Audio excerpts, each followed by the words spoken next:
ক্লাসরুমের মধ্যে প্রথম বর্ষের ছাত্রের অধ্যাপিকাকে বিয়ে। বুধবার থেকেই সোশ্যাল মিডিয়ায় ভাইরাল সেই ভিডিও, যেখানে ভিডিওতে দেখা যাচ্ছে কলেজের বিভাগীয় প্রধান অধ্যাপিকাকে প্রথম বর্ষের এক ছাত্র মালাবদল এবং সিঁদুর দান করছেন। আর সেই ঘটনারই বিবৃতি দিলেন এবার বিভাগীয় প্রধান অধ্যাপিকা পায়েল বন্দ্যোপাধ্যায়। আনুমানিক বুধবার রাতে অধ্যাপিকা পায়েল বন্দ্যোপাধ্যায় নিজের সোশ্যাল মিডিয়াতে একটি ভিডিও প্রকাশ করেন এবং সেই ভিডিওতেই তিনি জানালেন ভিডিওর আসল ঘটনা। এবং তার সঙ্গে সঙ্গে দেখছি প্রচুর লোকের কমেন্টস আসছে, বক্তব্য আসছে, পজিটিভ নেগেটিভ সব মিলিয়ে আসছে। রিগার্ডিং দ্যাট ভিডিও, সব থেকে প্রথমে ভিডিও সম্পর্কে আমি বলি, এটা আমার জন্য খুবই আশ্চর্যর ব্যাপার। মানে একটা ড্রামা ক্লিপ যেটা এরকম ভাবে ভাইরাল হয়েছে, অবভিয়াসলি সেই একটা অনেকে জিজ্ঞেস করেছে এই ভিডিওর ব্যাপারে, তো definitely it's part of drama clip. এটা অবভিয়াসলি অরিজিনাল না, at the end of the day ওটা একটা পার্ট অফ ড্রামা।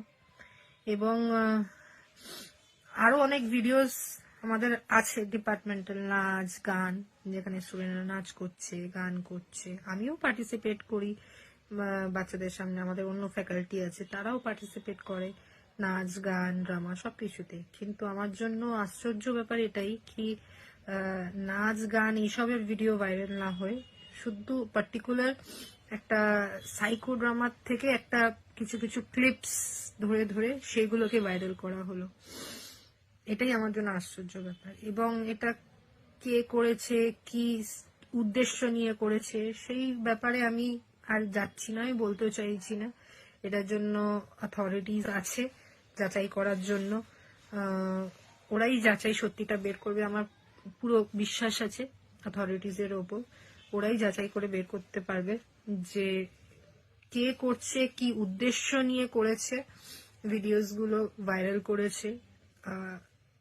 কিন্তু এটাই বলবো যে ভিডিওস গুলো ভাইরাল হওয়ার জন্য পেছনে আমার তো ডিফেমেশন হচ্ছেই একটা, সেটা নিয়ে আমিও লড়ছি। কিন্তু একবারও এই জিনিসটা মানুষের মাথায় এই জিনিসটা ভাবা দরকার কি আমার সাথে আরো কিছু স্টুডেন্টস আছে যাদেরকে মানে যাদের কথা অ্যাকচুয়ালি ভাবা হচ্ছে না, যাদেরকে নিয়ে এটা ভাবা উচিত কি তাদের একটা ক্যারিয়ার আছে। আমার ক্যারিয়ার তো চলো আমি এগিয়ে গেছি অনেকটা, অলরেডি কাজ করছি, চাকরি করছি, ঠিক আছে আমার ক্যারিয়ার। এবং আমার ব্যাকগ্রাউন্ড তো যারা আমাকে চেনে জানে, আমার ব্যাকগ্রাউন্ড হচ্ছে পুরোপুরি research background, studies research background. আমি এই নিয়ে থাকি, রিসার্চ পাবলিকেশনস এইসব নিয়েই বেশিরভাগ থাকি। এবং আমি সবসময় স্টুডেন্টসদের এবং সবসময় মোটিভেটও করে এসেছি, রিসার্চ করো, পাবলিকেশন করো, বুক চ্যাপ্টার্স করো, এবং এখনো করে যাচ্ছি।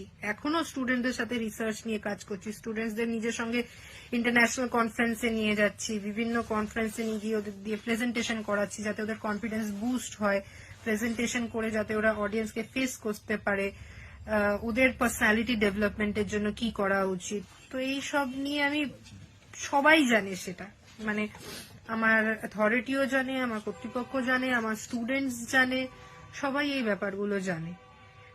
তো আর কি আমি এইসবের ওপরই ফোকাস থাকা পছন্দ করি। কিন্তু সেখানে এই এই ভিডিওগুলো বেসিক্যালি ভাইরাল করেছে, কিছু একটা মন্তব্য রেখে যে ভাইরাল করেছে, সে একবারের জন্য এইটা ভাবছে না যে স্টুডেন্টগুলোর কি হবে।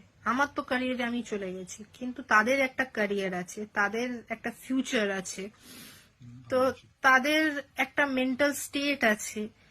তো কোনোভাবেই আমার মনে হয় না, আমি হাত জোর করে আপনাদের কাছে আমি এটা রিকোয়েস্ট করব, এটাকে নিয়ে আর না এগোতে, এই ভিডিওগুলোকে নিয়ে আর বাড়াবাড়ি কিছু না করতে। কারণ যেটা যদি কিছু অরিজিনাল ব্যাপার হতো তাহলে আলাদা ব্যাপার, যেগুলো ফেক বেসলেস সেই ভিডিও নিয়ে তো মাতামাতি করে সময় নষ্ট করে কোনো লাভ হবে না। কারণ যত ভিডিওস গুলো আছে এতে আপনাদেরও সময় নষ্ট হচ্ছে, বসে আলোচনা করছেন, করছেন, কিন্তু এইসবের সব থেকে যারা ক্ষতিকর হচ্ছে সেগুলো হচ্ছে স্টুডেন্টসরা।